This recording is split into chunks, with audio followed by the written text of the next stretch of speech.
we're back on Wrestle Talk with Bear and BDuB. Now, we are going to get into the segment in which you've been waiting for, because you people know you love our picks and you'd like to challenge us.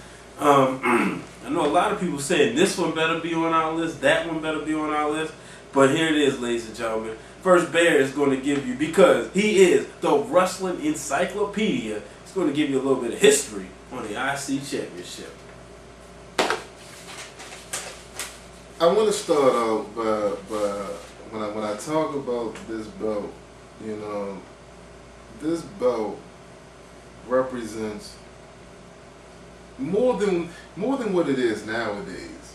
Right. I mean, we all know a lot of great guys have held this belt. You know, the list is endless. But as of maybe like the recent years, the IC title really hasn't had, you know, that I can't think that stigma, yeah, as it's had, you know, in the past. And when I did my list, I kind of wanted to bring back a lot of the people that a lot of people may have forgot about that really represented this title.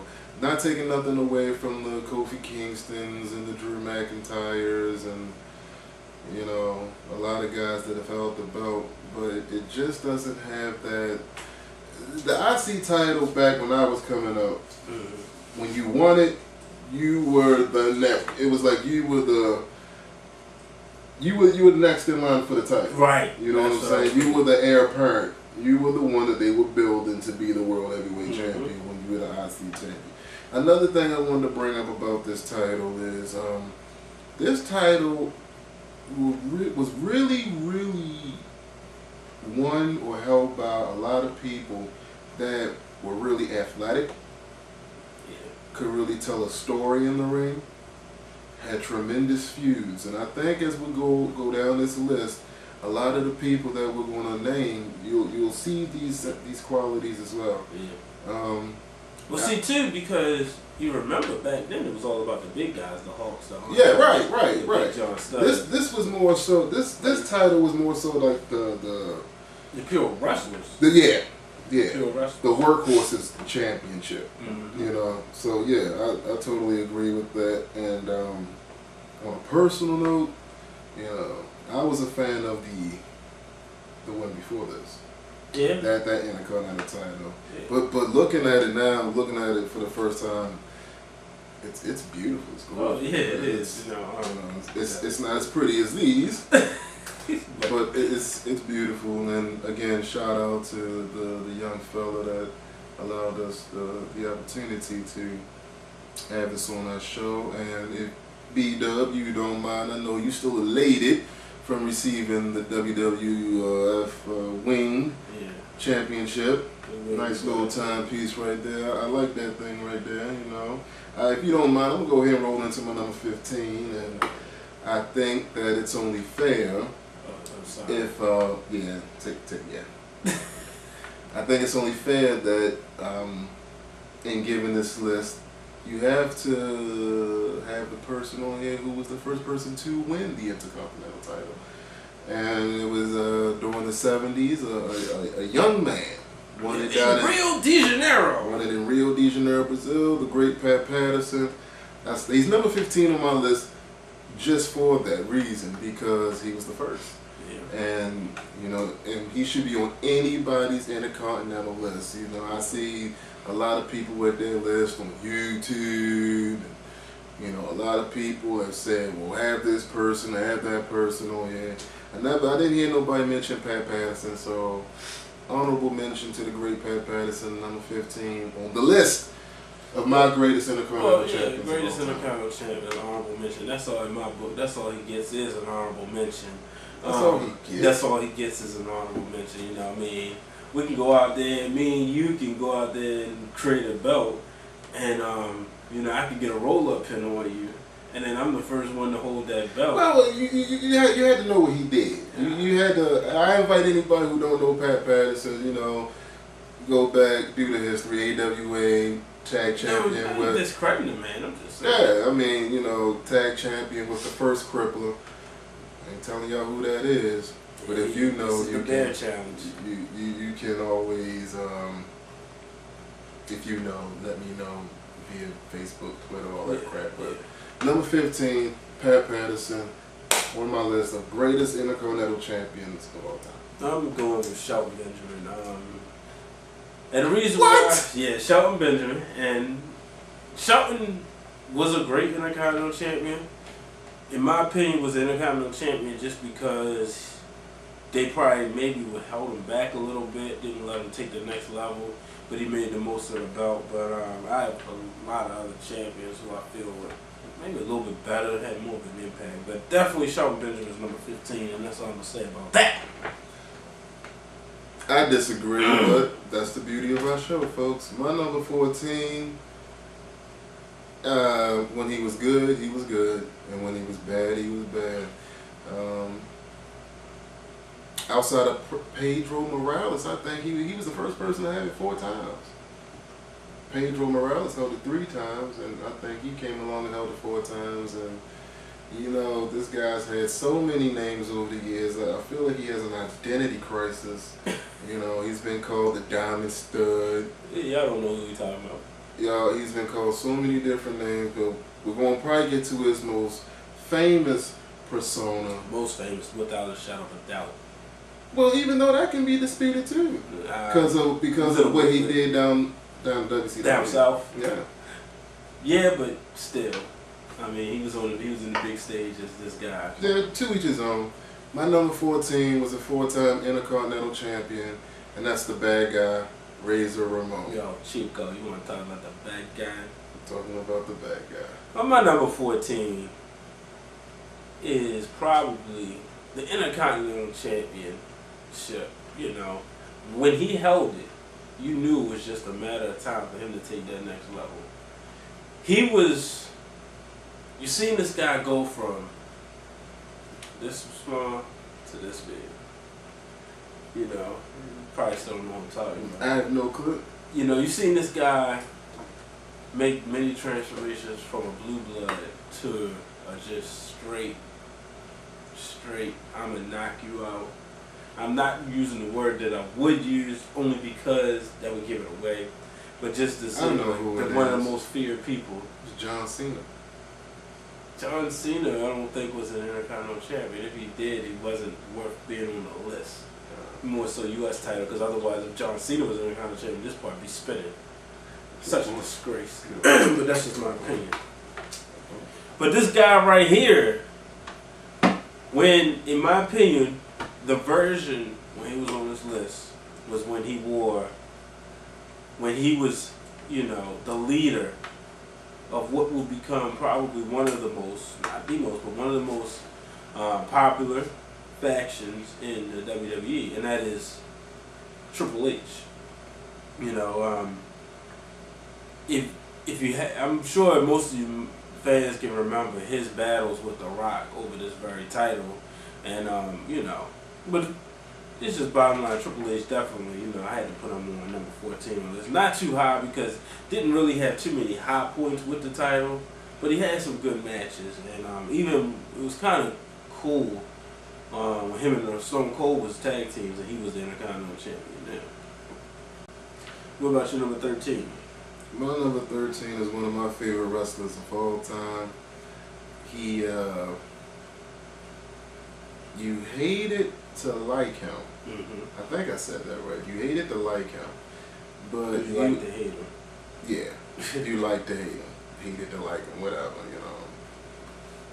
But in any event, he was a very good heel, being the Intercontinental Champion. To me, they always had like the heavyweight champion was either the best face or the best heel. In my opinion and in my mind, he was the first guy to take the Intercontinental title and be the best heel. Yeah. And you know, he had Bobby Heenan with him, and he didn't have multiple reigns. He only had one reign as the Intercontinental Champion. But God rest his soul. My number 13 is the great. And before I tell you who this guy is, I need to speak on him a little more. Okay. Because he was athletic. Mm-hmm. He could tell a story, and he was a really, really good heel. I do not ever remember a time watching wrestling when this guy was a face. No. Never. He was a really, really, really good heel.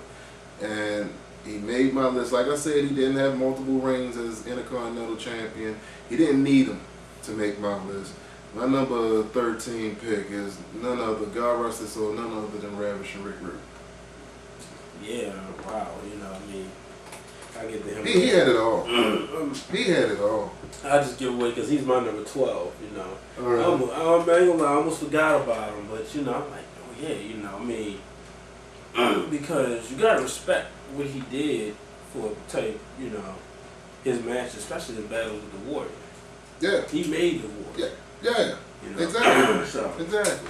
but And I think that's part of what goes into being the Intercontinental Champion, the ability to make somebody. mm-hmm. And like you said, along with Andre and Rick Rude, really made the Warrior look like the Warrior was capable of having any type of a good match. Yeah. My number 13, when he had this belt, was known as the People's Champion. This is the belt that started it. Ahmed Johnson. No.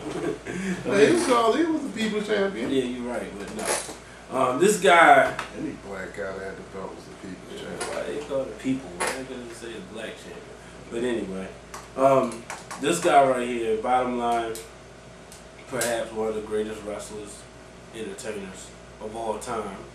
You know, some people say, you know, they like to compare him with Hogan, but Hogan never had this belt.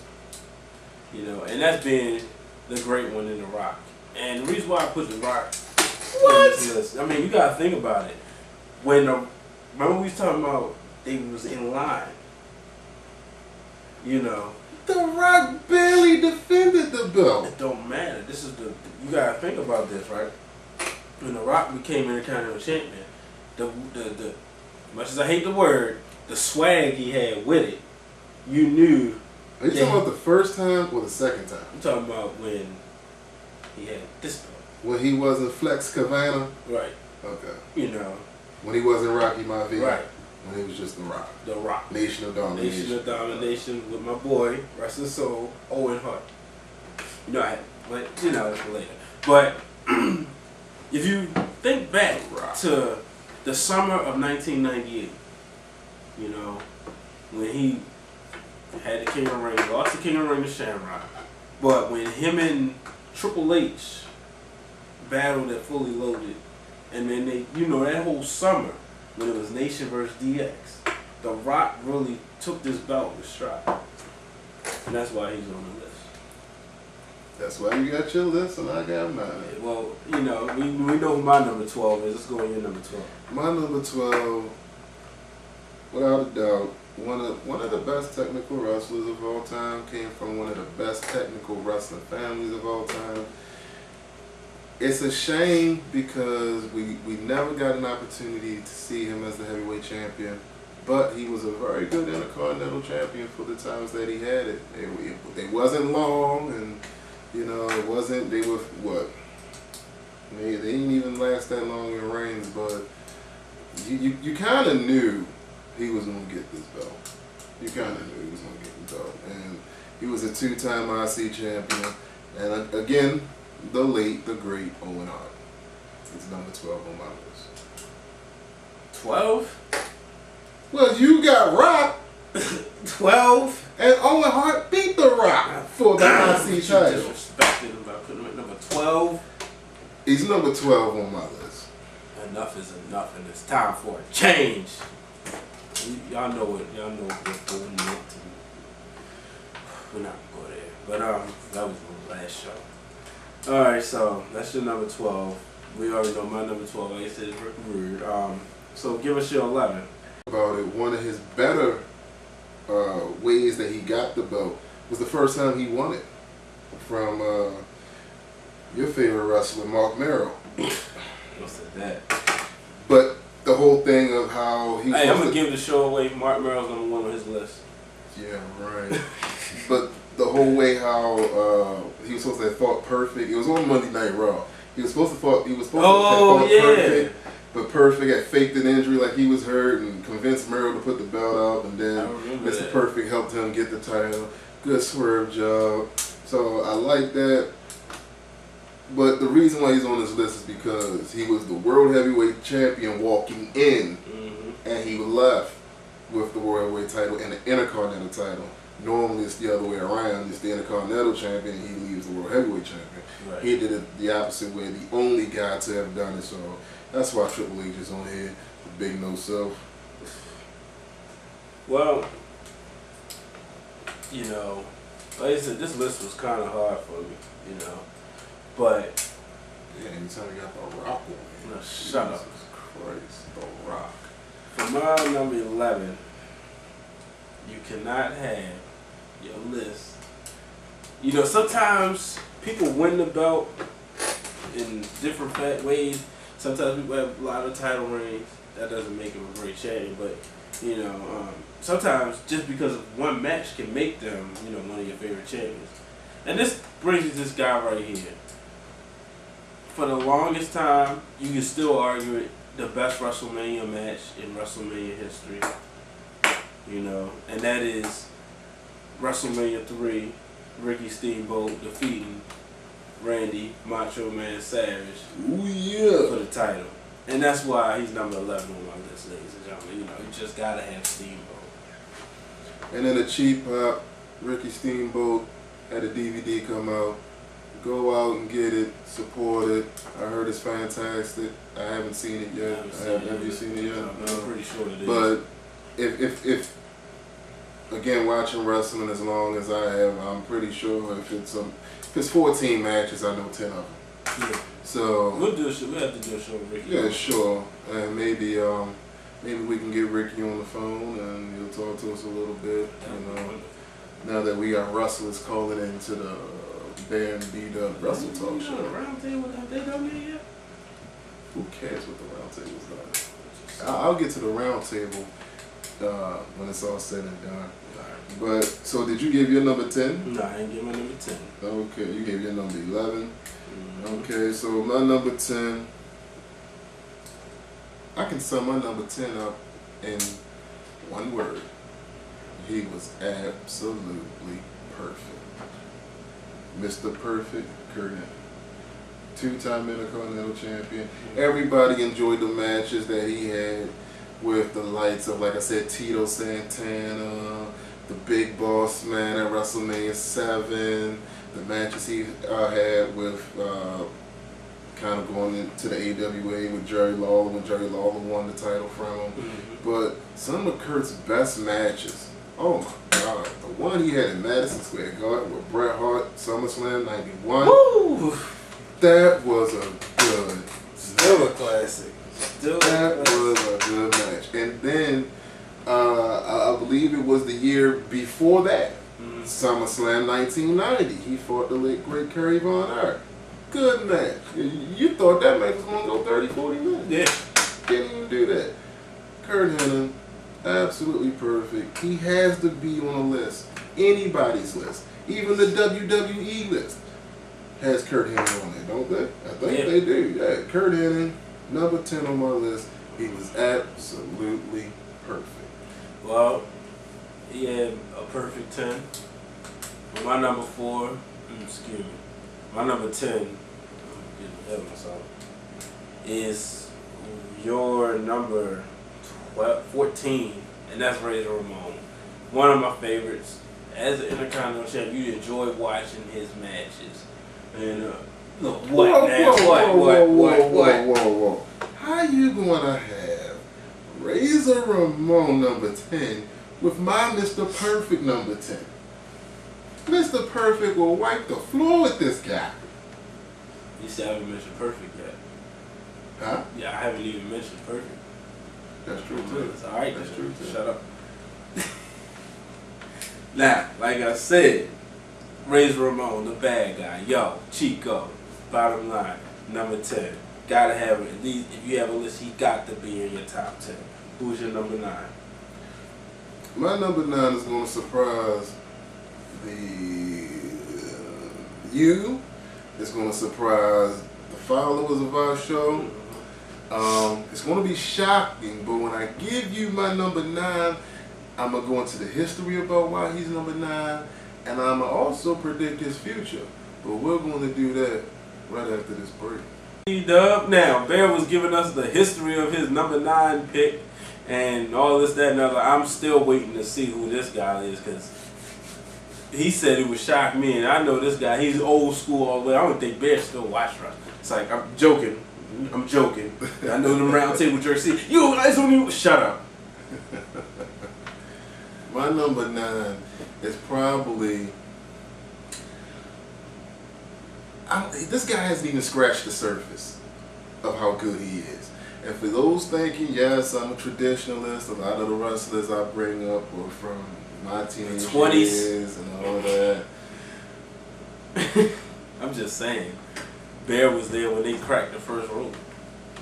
Anyway, this guy here, I'm a big fan of this guy, and he was a good Intercontinental Champion when he needed a good Intercontinental Champion. He's had multiple reigns already, and I predict sometime within the next 2 years, this guy's going to be a heavyweight champion. My number 9 pick, ladies and gentlemen, is the ambassador of abdominals, the Chuck Norris of Nookie. He hails from the shaman of sexy, Mr. John Morrison. Wow. Actually, he's been heavyweight champion, ECW, if you count that. Right. I wouldn't expect him to be on your list. Yeah, think about it though. Think about what I said, what the title means. Athleticism, can tell a good story, and he can also make a wrestler. Look at what he did for The Miz. Oh, now let me tell you something. If you remember our last show, ladies and gentlemen, we were talking about wrestlers that have that it. Yeah. He's one of them. Yeah. Where, when I first saw him as Johnny Nitro, I liked him. Yeah. You know, Mercury wasn't, he was alright, kind of met him in person, wasn't the coolest person, not a jerk, just want to charge $5 my autograph. But when I first seen Johnny Nitro and Eminem, it was something about him. He had that it. And he's probably one of the first wrestlers to do that since, say, a Randy Orton. Yeah, you know? I mean, the guy is good. And I say he hasn't even begun to get to, I mean, like I said, in 2, maybe 3 years from now, we'll be watching wrestling, and it may not be the WWE title, but I do believe he'll be the heavyweight champion of the world. He's good, and even though he's on Raw now, it wouldn't surprise me by the next draft if he went back to SmackDown. And carried the show. And he carried the show. He carried the show. Because you got to think, you look at people like Taker and Triple H, you know, as much as we all love them, we also know that the sun is setting on that time, and they're going to need guys to come behind John Cena and Randy Orton and Edge and things like that. And John Morrison is one that a lot of them you go, okay, yeah. He's when he's like, yeah. And I don't know anybody that don't like John Morrison. Right. I don't. So he's my number 9 on my list, John Morrison. My number 9 is a man who had the belt in the pre-Attitude Era and during the Attitude Era, and was a great champion. I know. Val Venus. Hello, lady. It was Val Venus, huh? No. This guy, you know, when you felt that maybe he was a small fish in a big pond. Now, I know what I'm saying, not a big fish in a small pond, but a small fish in a big pond. But, you know, that he possibly could become WWE champion up north. But, you know, unfortunately, with guys like Stone Cold, The Rock, and them running around, it never gave him an opportunity, so he was able to go down south and become WCW heavyweight champion. That being Jeff Jarrett. Jeff Jarrett was a great Intercontinental champion, bottom line, you know. Another one of those guys, you just love to hate him. Hit you with the guitar, you know, covering up Deborah's puppies. You love to hate. She just looking puppies. Puppies!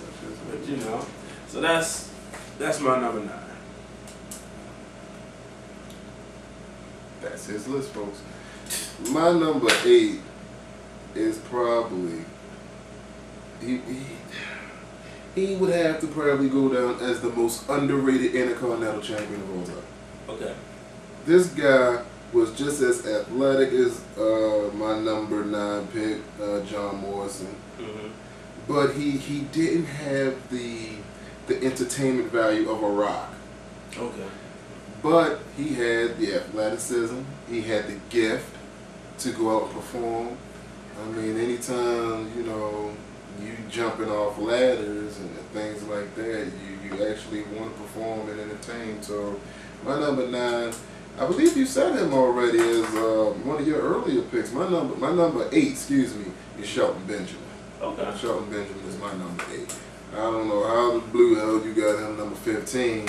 I mean, this guy was multiple times Intercontinental Champion. It's a shame what they did to him. Well, like you said, the gold standard. But listen, you brought a good point. Look at all the people I had coming for him. After him, Triple H, Rock, Rick Rude, Steamboat, Ramon, Jarrett. More entertainment value. I know. But my number 8 is probably, it's my favorite wrestler on the list. If you know anything about me, you already should know who I'm talking about. The first 2-time Intercontinental Champion, 2-time Tag Team Champion, and 2-time WWF Champion in Bret the Hitman Hart. I'm not going to argue with it. I'm not going to debate about it. Bret Hart, good Intercontinental Champion, but he is rivaled by my number 7. My number 7 could be better than Bret Hart. Mm-hmm. Could be. Mm-hmm. Some people may say yes, some people may say no. But as a heel, he was a good Intercontinental Champion. As a face, he really didn't defend the belt as a face. Because it was just preparing him. Yeah, he winds up going to the bar and getting beat up by the Marines that was in there. And, you know, he wound up giving the belt over to Dean Douglas. And Dean Douglas had the shortest Intercontinental title span in WWE history, 11 minutes. Who beat him? Razor Ramon. So, yeah, my number 7, again, the thing about this list that's so intriguing is that a lot of the people you'll name are really, really good, at least for my list. I don't know how you feel about your list, but for my list, a lot of them are really, really good workers in the ring. And you can't, how can you not say that this guy probably wasn't one of the best workers of all time? And that's Shawn Michaels, 3-time Intercontinental Champion. Yeah. Now I'm gonna tell you this. I agree with you, but the reason why he isn't on my list is because of our next show, and that's all I'm gonna leave it. I'm gonna leave it like that. But my number 7 is a man who, I'm not gonna say he had that it like John Morrison, came up in the same era. But, you know, when he became Intercontinental Champion, you realize he could be out there on his own. Probably definitely one of the top 10 tag teams of all time. And that's been Jeff Hardy. I don't agree with that. You don't think he's been Intercontinental Champion? I think the WWE tried to push him out there. But he had so much stuff that was going on, it kind of tainted a lot of that. You know what I'm saying? I mean, don't get me wrong. Jeff Hardy had good feuds with John Morrison. Yeah. And the late great Umaga, and he beat Triple H for the belt. So I'm not saying, you know, he's not deserving to be on a list or your list, but I just don't think a lot of the things that he was going through overshadowed. He kind of had like that black cloud. You know, but you know, this your list. Yeah, so, I'm not debating clouds. Ladies and gentlemen, we're back. Now, Bear was talking. Number 5. Down to our last 5, folks. This is the part of the list is where it gets great. It gets, Get interesting. And usually when we do top lists, we find that this part interchanges a lot. Whether it's the difference of a 1 or 2. Yep. But, yeah. Well, my number 5, I don't know. You didn't know what to say before that. Yeah, and I still don't know what to say other than the fact he was the first guy in the business to hold the IC title 6 times. I would have liked to seen him as a heavyweight champion, but during that turmoil in that era, I don't think Stone Cold wanted to drop it to him, because I know for a fact that him and Stone Cold really didn't get along. But you talked about him earlier, said he left, went down south and became a champion. So my number 5 is JEFF, JARRETT. I like when he was that champion. I mean, that, at the time I didn't, because he was. I used to like his song. No, remember he came out with a video. Which one? Spend that time working hard on the go. In which the roadie was singing. Oh yeah, with my baby. Yeah, the roadie was singing it. Yeah, I used to like that song. Yeah. Imagine how many. Man, you sit back and think about it. That's why I love when we do this show, because it takes me back to the memories of my childhood days. Think about all the stuff we used to watch and crack up on.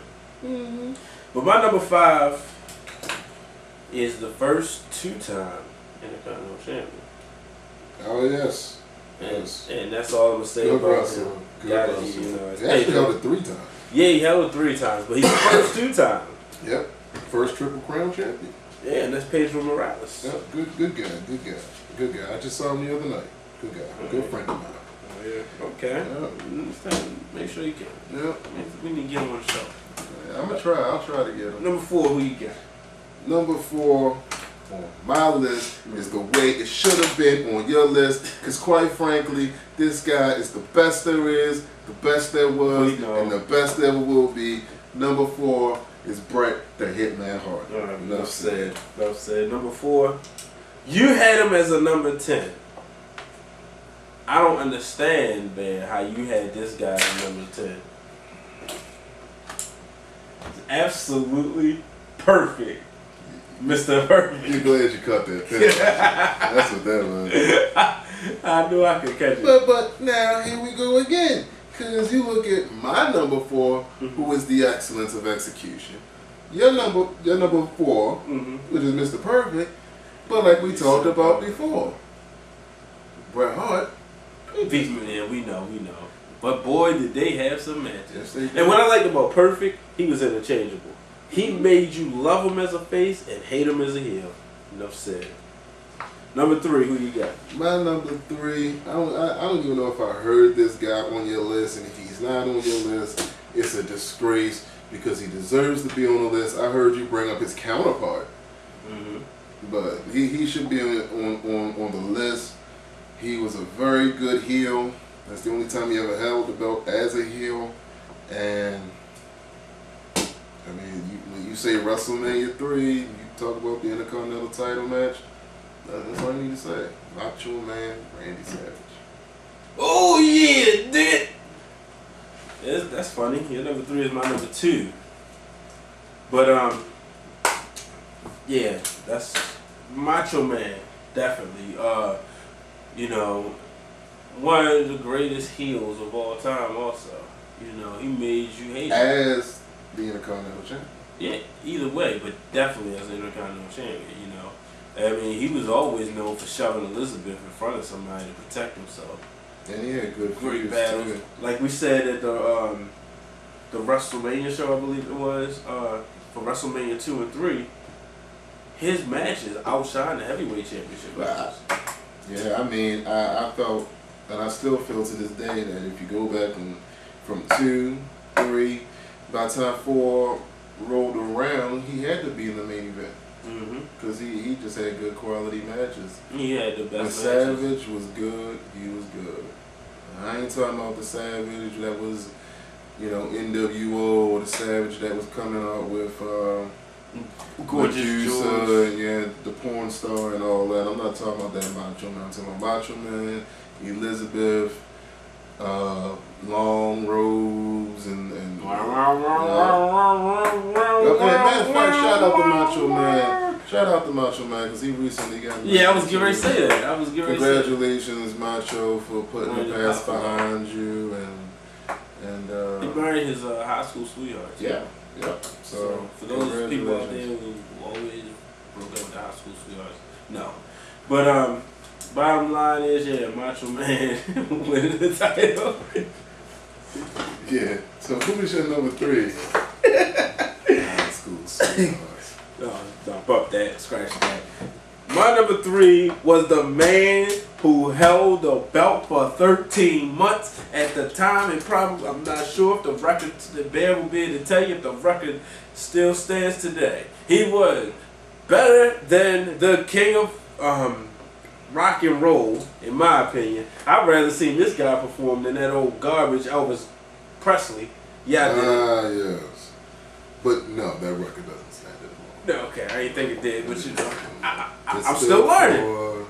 This is the 400 and God, I forget the number. I know it was over 400 days he was the title champion. But this guy, like I said, was definitely the at the time the longest champion. He was a good champion, and that's good. That's the honky tonk man. Very like I said, I'd rather hear him perform than Elvis Presley. Very good.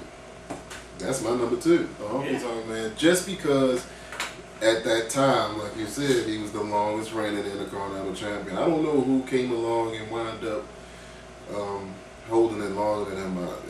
It was either The Rock or Randy Orton. So one of the two held it longer than he did, but he was a very good Intercontinental.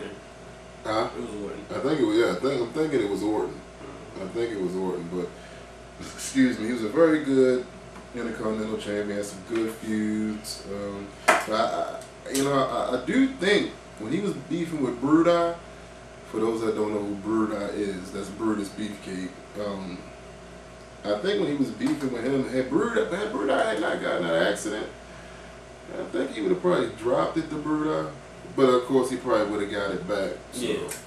But yeah, Honky Tonk Man, very good Intercontinental Champion. Mm-hmm. He put the Warrior on the map. Yeah. Is another guy who's held the belt, never lost it. Actually, who's not on my list.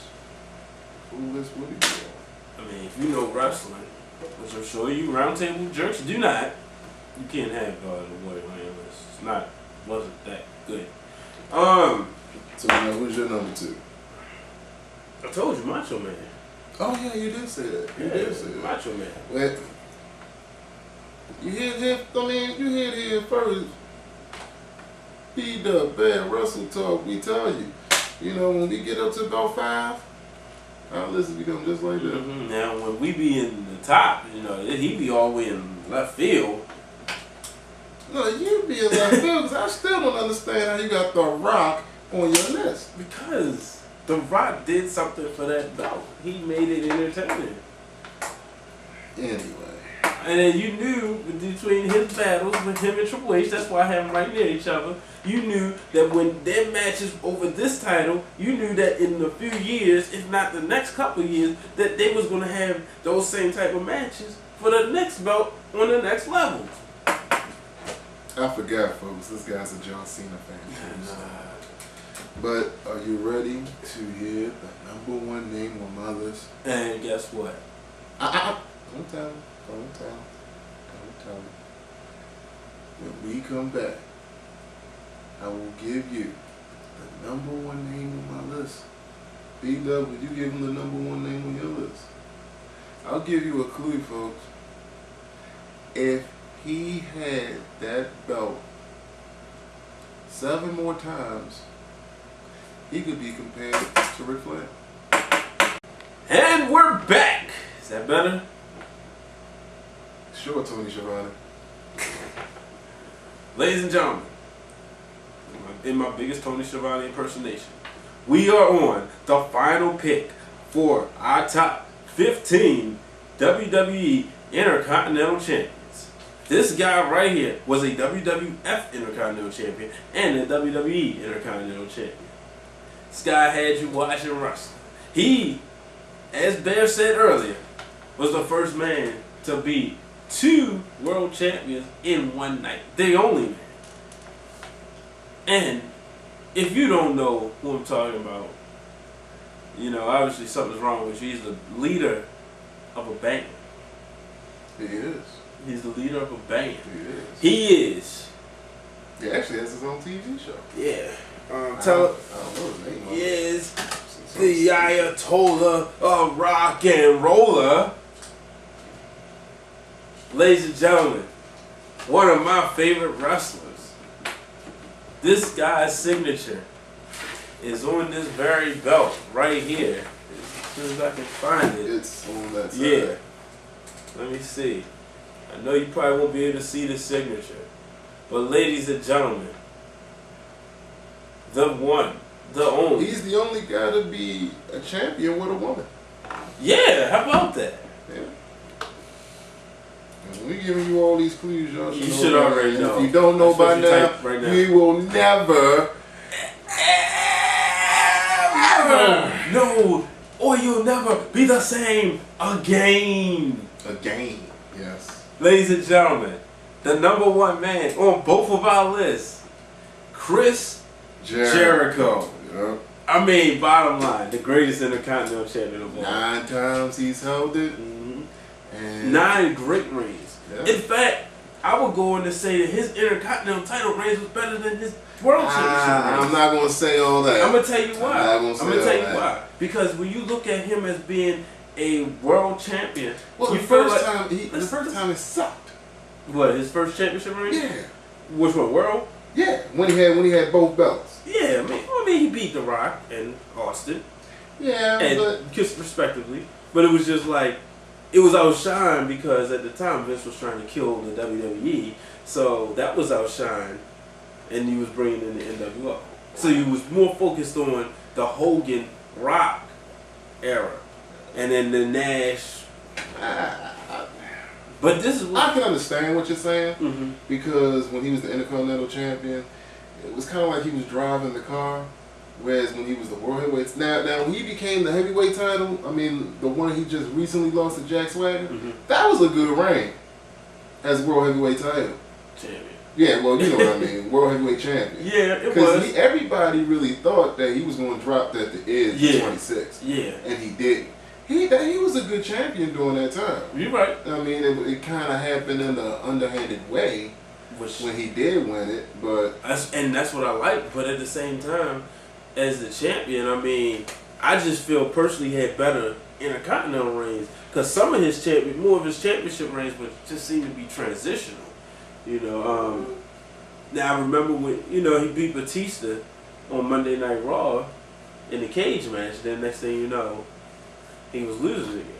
But Well, what about the one that he won at I can't think of the name of the pay-per-view, but it was the what was it called? He had fought Shawn Michaels earlier in the pay-per-view, and Shawn Michaels really beat the crap out of him. that was at and then he somehow, some way he got in the title match. That was at the Chamber. Oh yeah. So that wasn't a good reign. It was a good reign. Like I said, I'm not saying his reigns weren't good as the WWE champion or the World Heavyweight champion. I'm just saying his Intercontinental Championship reigns were better. Remember 2001 Royal Rumble, him versus Chris Benoit.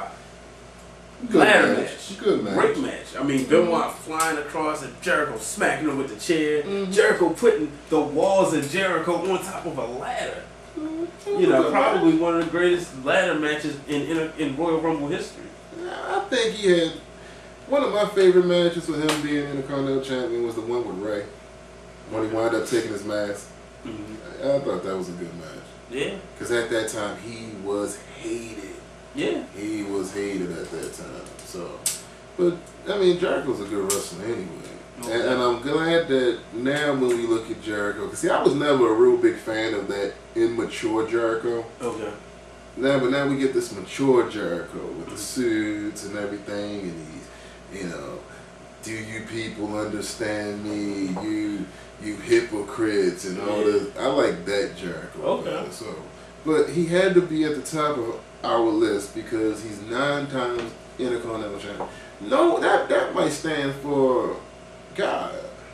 Yeah. How long? But at the same time, it can also not stand because, you know, longevity with belts now. You're right. You know, they don't last. I mean, unless you like the unified tag champions, you don't. Ain't no tag team like that. So, you know, but yeah, Chris Jericho, he deserves to be on this list. Number 1. Probably the only thing Chris Jericho will be number 1 in on anything that has anything to do with me. Not because I don't like the guy, but what? I mean, he's a cool guy though. He's a cool guy. I never said he wasn't. I I would like an opportunity to meet him, and I'm sure that, you know, Chris would be happy about the fact that he's number 1 on our list. So yeah. You know. All right, ladies and gentlemen, we got some shout outs to make. We're going to go to a quick commercial break, and we'll be back. Like I said, you know, so you know Chris Jericho's number 1 on this. And we will also give you next week's show. That looks good right there. Yeah, it does. That looks good right there. Yeah. I can get used to it. Yeah. You know, like I said, I mean, you slept on the belt, but I told you, it's pretty. But I told you when it came around, you like it. It's very pretty. It's very pretty. Very pretty. You did a good job with it. I appreciate the guy letting us hold it. Yeah, definitely.